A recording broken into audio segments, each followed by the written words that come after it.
નમસ્તે દર્શક મિત્રો, મારું ભાવેણા ચેનલમાં આપનું હાર્દિક સ્વાગત છે।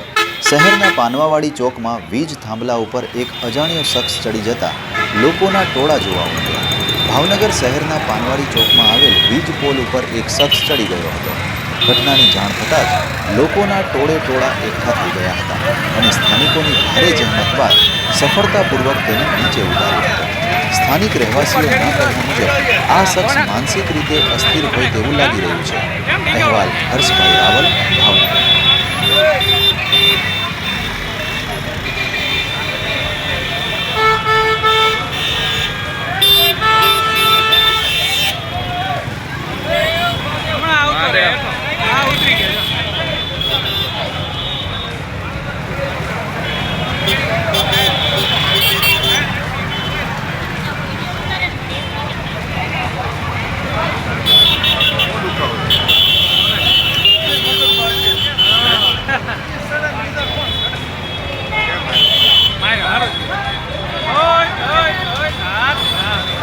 Chico,